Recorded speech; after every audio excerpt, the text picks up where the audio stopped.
Warning: 30 Screams or Less may contain spoilers about movies that have recently been released. If you haven't seen the movie, go watch it, come back, and enjoy the show. Or, if you don't want to waste your time watching the movie and rather have two random horror dudes watch it for you, we got you covered as well.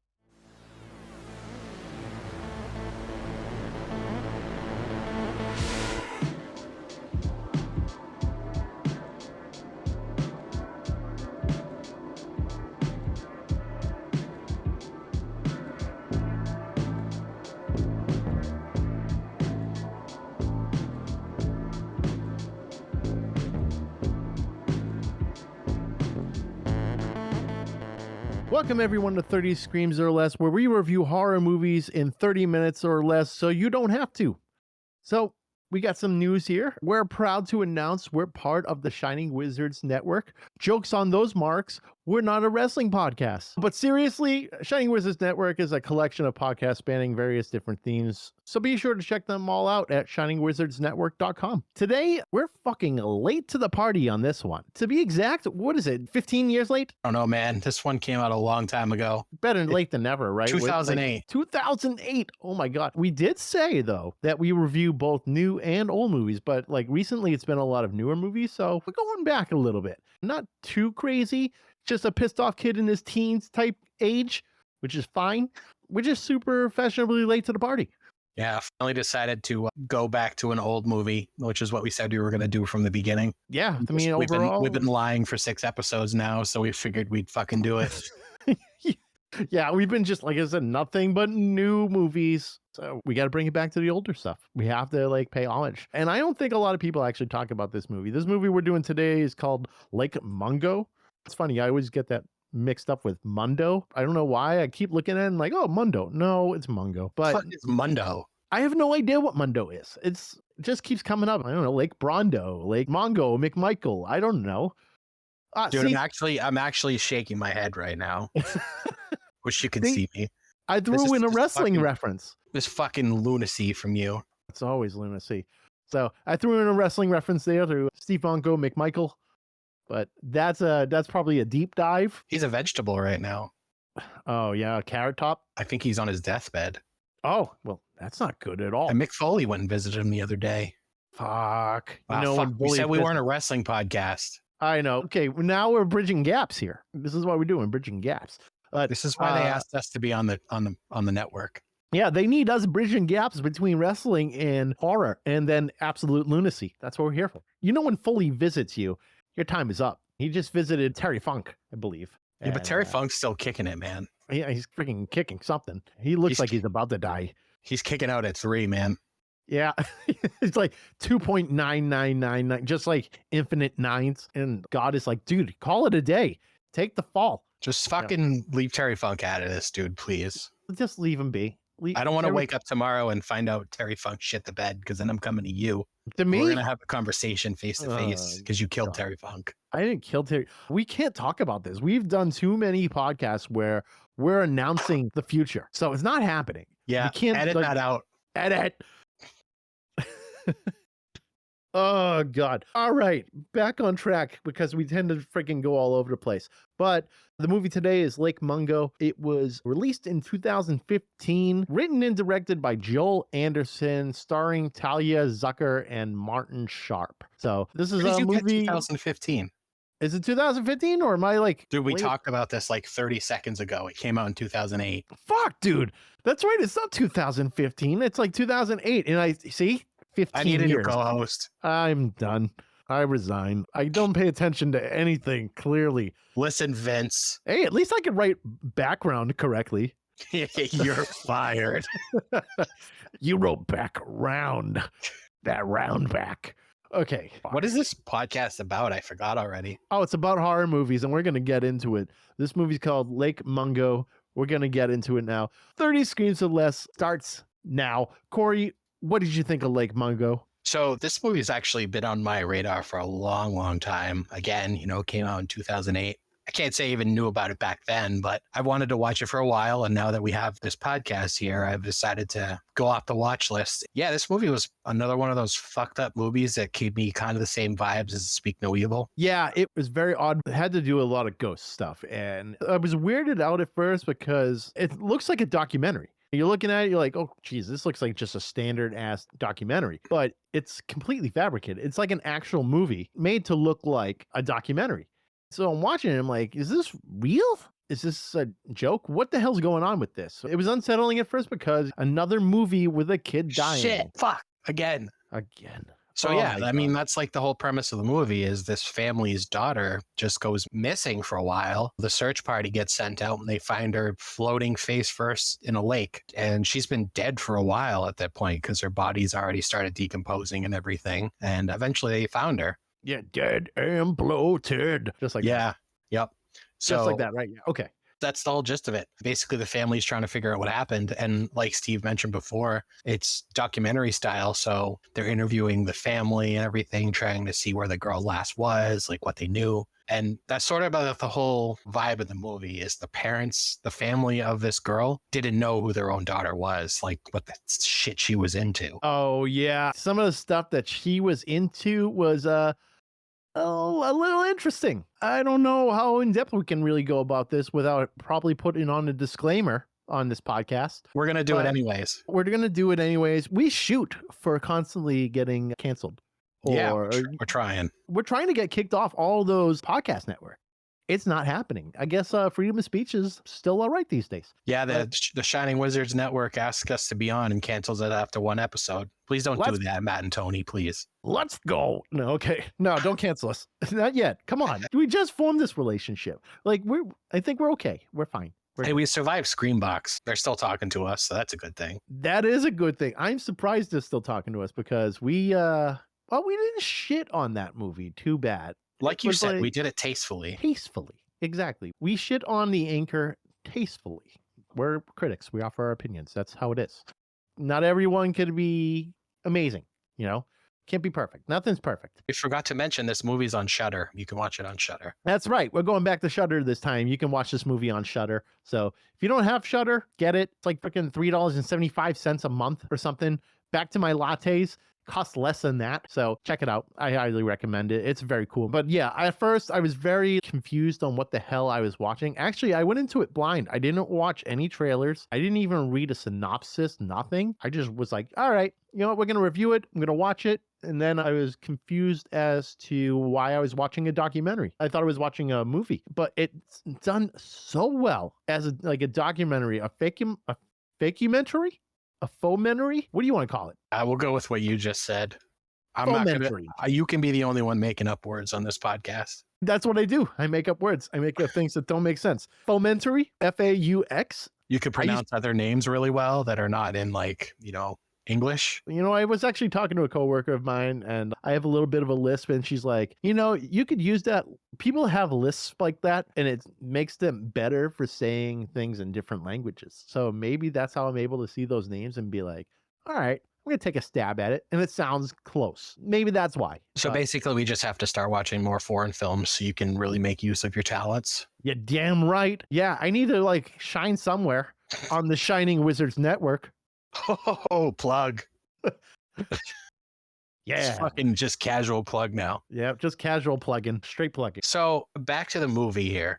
Shit really starts hitting the fan. So I can't remember if it was before or after they found the daughter that the mother starts seeing the visions of the daughter at the foot of her bed, like dripping in water. It's very weird hearing that because I'm still in the mindset of, is this a documentary? So she woke up, she's at the end of her bed, she's seen visions of her daughter covered in water because obviously her daughter drowned. Corey, you know what I don't understand though is how did she die? I mean, it's clear that she drowned. That's clear. But how did it happen? Was she murdered by someone? Or I know at the end she saw her own death happening basically. But what caused it to happen? Do you think she just went in the water? She couldn't swim, she drowned, she died? Or do you think she was actually murdered by someone? Because there was a scene we were just about to mention, and fuck it, I'm going into it, even though we may get in trouble.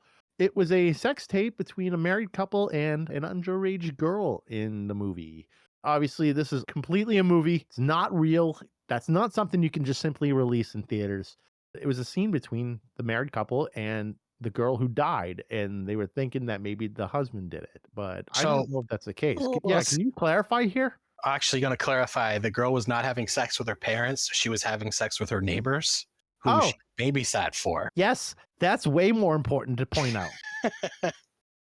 Oh um, my god. I won't edit it. You fixed it. I'm good. now leave that in there. It's good. Yeah, we're fine. I sort of had the same idea. It's sort of like it's left up to the imagination because they never explain how she died. All we ever are told is she died in an accident while she was swimming with her family. Now that we're talking about this, I think it might have had something to do with that tape. See, I would think that it was done because of the tape. They didn't want that getting out there and they murdered her because of it. But nothing was ever conclusive in the movie about that. It was just that she saw her own image of herself dying and buried all her shit in a ditch. And then a few weeks later, she died. So why did her brother just randomly start getting bruises all over his body? Wasn't he actually like fabricating a lot of the footage? Like a lot of it wasn't the sister. He was almost using it as like a freaking art project. And he was putting like images of his sister in the mirror and stuff like that and making it look like there's a ghost in the house. I guess that can be the way it's thought of, but so was he giving himself bruises? He might have been giving himself bruises to add to that story, to make it like, I don't know, this all encompassing art piece. So obviously her brother was obsessed with photography and videography and stuff like that. So then we have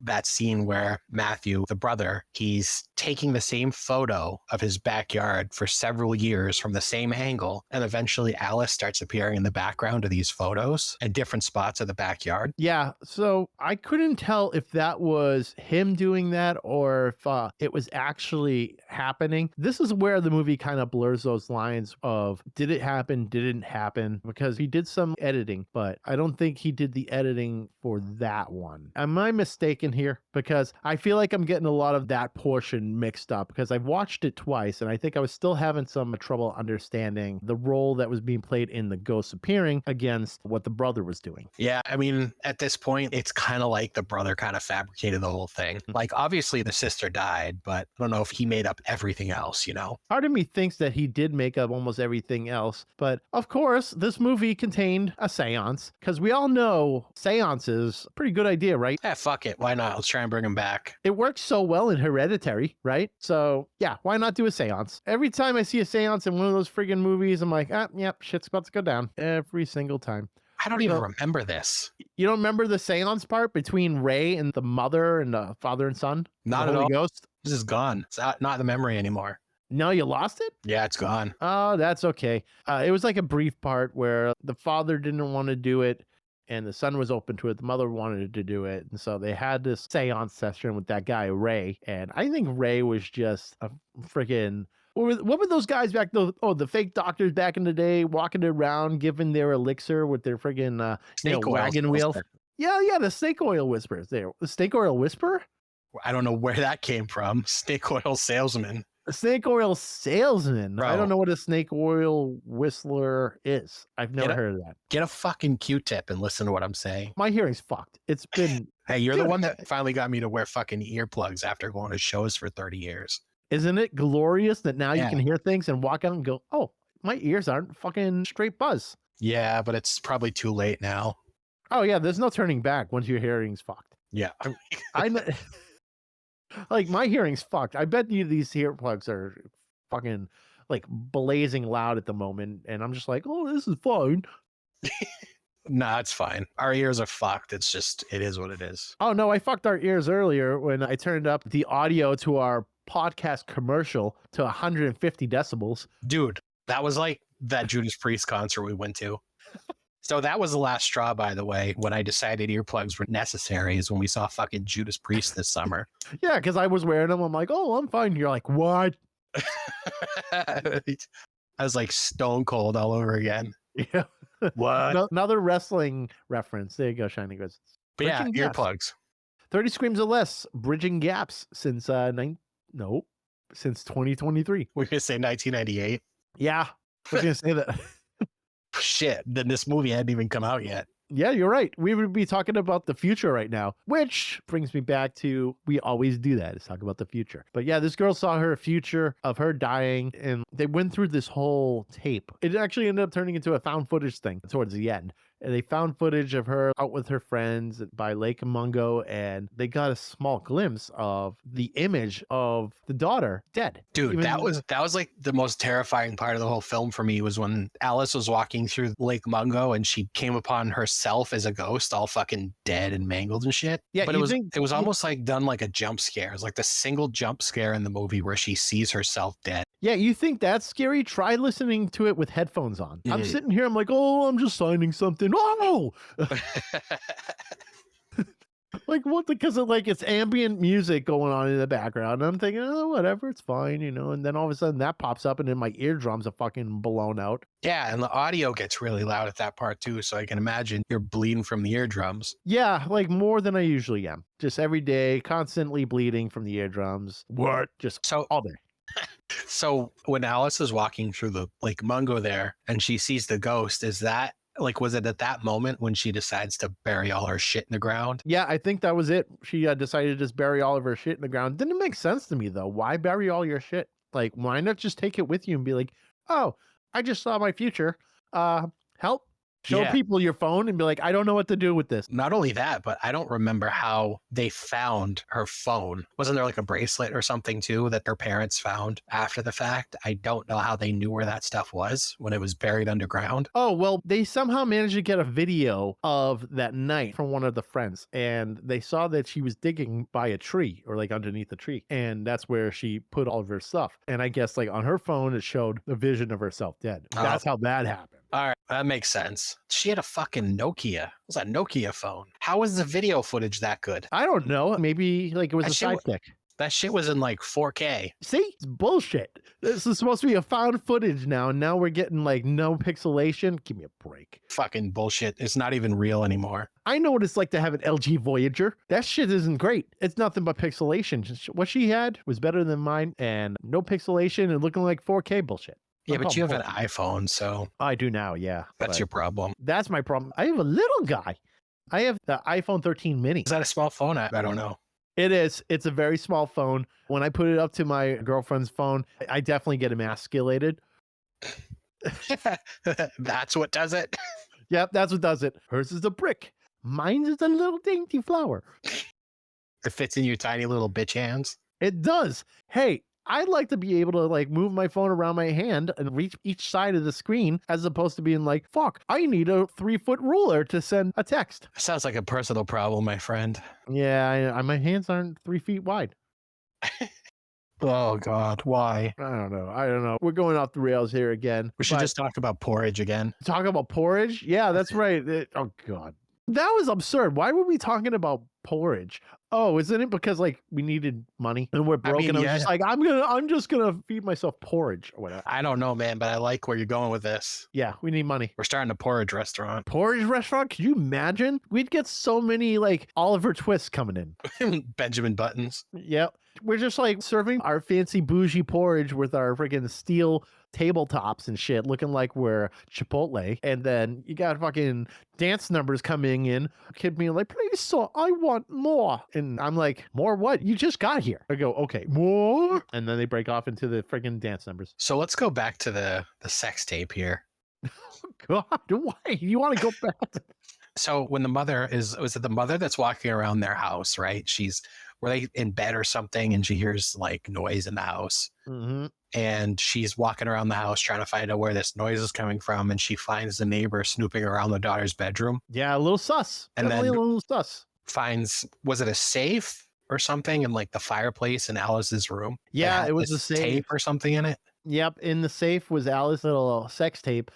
My question though is, was that like a parting gift at the end of the session? It's like, you know what? Good show. Got a tape for you. Did they even record that? Like, Yeah, was that's was this type of shit more acceptable in 2008? I guess. Like, I would think there would be some sort of consent, but I guess not. I mean, there would have to be some sort of consent because she had the tape. It's not like she just goes, oh, I didn't realize you were filming me. Can I have that tape now? And they're like, oh, yeah, sure. They probably made copies. You know, they got like one of those VHS players where it does the dual VHS thing where you're just like, oh, cool. I'm playing one and I'm copying onto the other. One of those deals. Yeah, I guess it's possible. Yeah. We'll never know. We'll never know. I don't know their entertainment stand setup, but it's very weird. I was just sitting here and I'm like just working on a couple things. I just kind of glance over and I see a dude thrusting and I'm like, what the fuck? And I'm like, oh, I missed this part. This is odd. What the hell's... I actually had to rewind and see what the hell was going on real quick. I did too, because it's not too long after you see that particular scene, like they play it back, that you find out what was actually going on. Yeah, she basically had a secret life going on. Like I said, I think in the beginning here, that's like probably the most terrifying thing of the whole movie is the family had no idea who their daughter was, and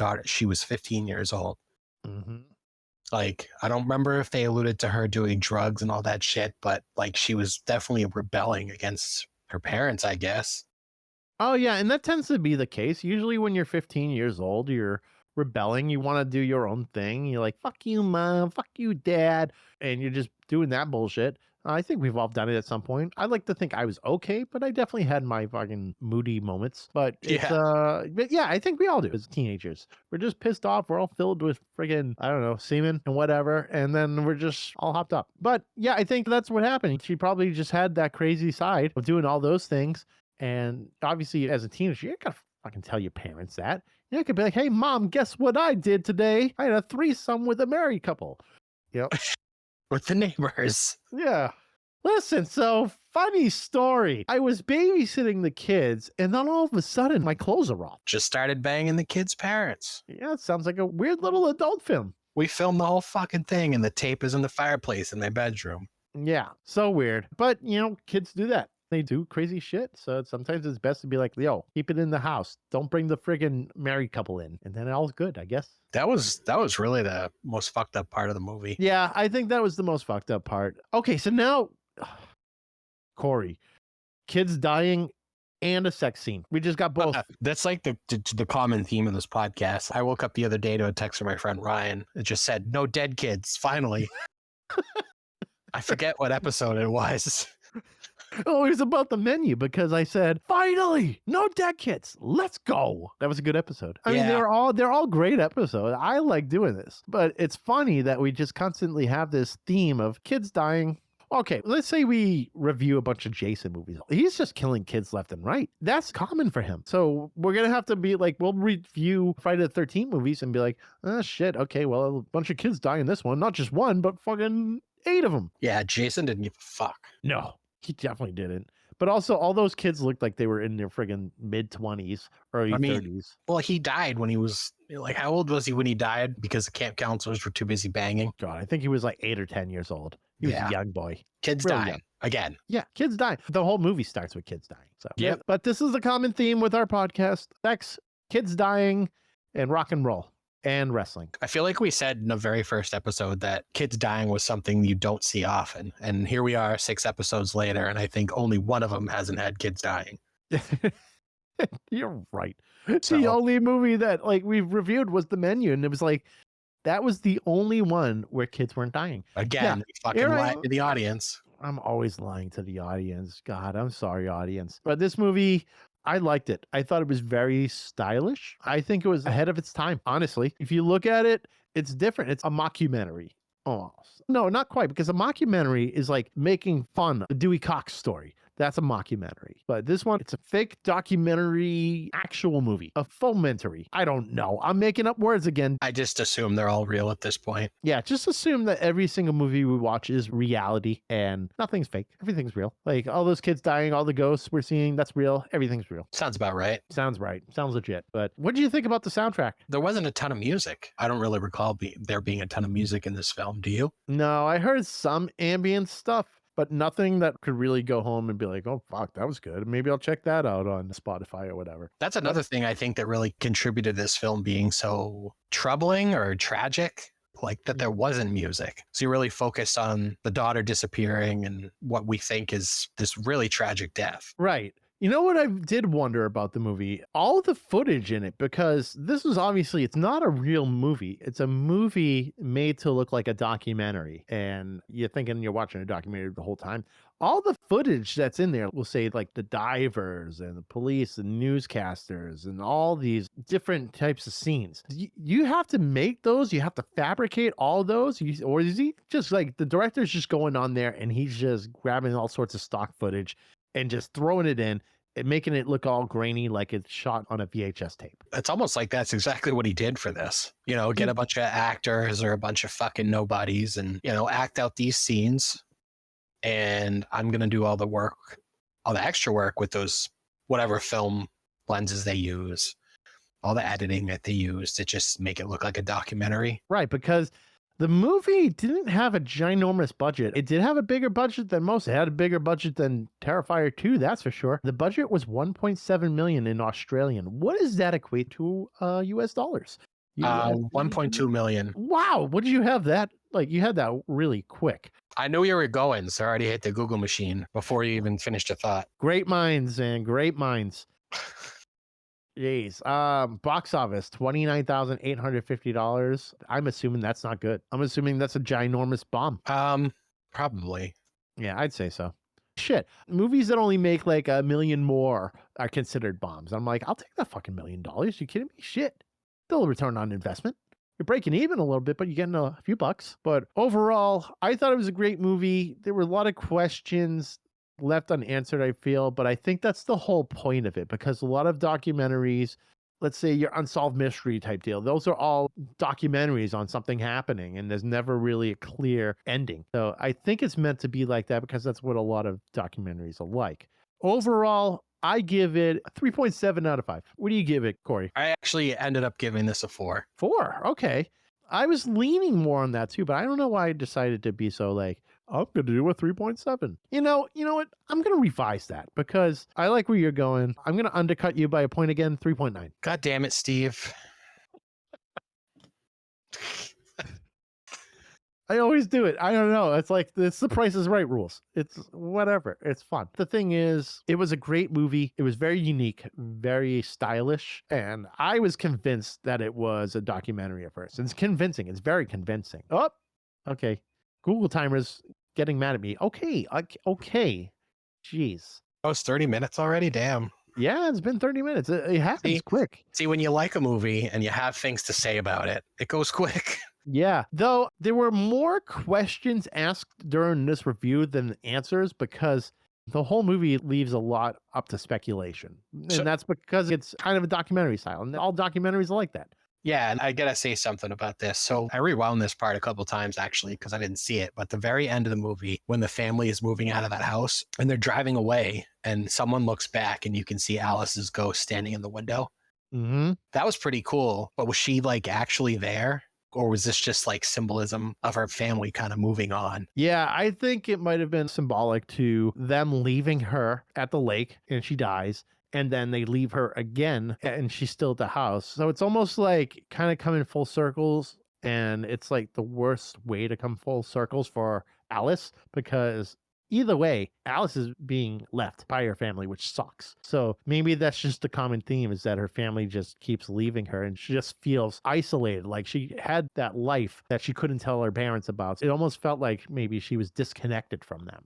And this kind of just solidifies that by them driving away. Yeah, maybe that's what it meant too. Like maybe she wasn't actually there and it was just her feeling like she was always alone. Yeah, and I could see that. I could be wrong. Like I said, it's very up to interpretation, this movie. Yeah, I enjoyed it. And like I said, when I wrote my review on Letterboxd after this movie, I remember sitting for quite a while after the credits rolled, just kind of digesting what I saw and trying to put it all together so we could talk about it on the show. Yeah, and I watched it twice and I was trying to do the same. I was having a little bit of trouble trying to formulate an opinion because it's a very subjective movie. You can do your own take on it. I think this or I think that.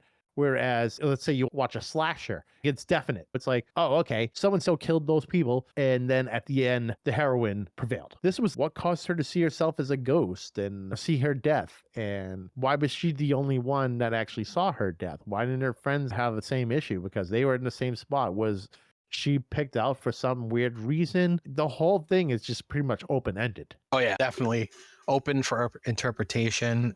Everyone that watches it's going to formulate a different opinion on it, think something else happened. Like you and I both thought something different happened. Yeah, you and I were talking about this the whole time right now, and we're just like, I don't know. I mean, we knew it was good. We knew like we were watching a very like unique and stylish movie, but we just don't have a definitive end to that movie, really. Nope. And I'm okay with that. I'm okay with having an open-ended movie because, like we were saying, formulate your own thoughts and your own opinions on it because it's everyone's gonna think the ending was different. Absolutely. I love open-ended movies. I love open-ended ending movies and movies actually where the bad guy or whatever prevails. I've seen a few and I'm just like, yes, damn it. Finally, give me a bad ending. Yeah, just like Voldemort. Yeah, exactly. Oh, there was one movie, Arlington Road. And this was a thriller like way back in the day where the bad guy prevailed. And it was such a fucking gnarly ending. And I saw that and I was like, yes, the bad guy prevailed for once. But Arlington it's like Road. Arlington Road with Tim Meadows. Wrong. That's not who I'm meaning. Arlington Road movie. Tim Robbins. Tim Robbins. Yeah. Joan Cusack. Yeah. Oh yeah. It's a Jeff deep dive. Bridges. Yeah. It's a deep dive. It's a 1999 film. Jesus Christ. We're never going to talk about that on this piece of shit. No. I mean, we have a list.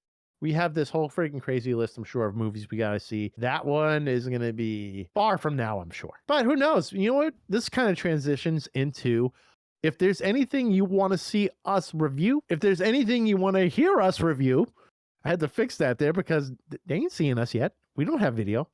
If there's anything you want to hear us review, please be sure to reach out to us. We're all over social media now. We're on Twitter, Instagram, Facebook, YouTube. All of it's 30 Screams or Less.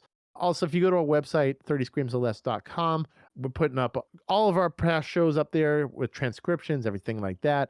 So be sure to check that out.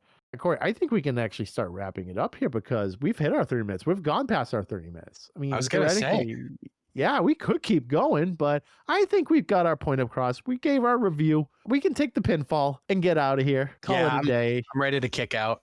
I'm done. No, I'm ready to put the shoulders down. That's what I'm doing. I'm not kicking out from this one.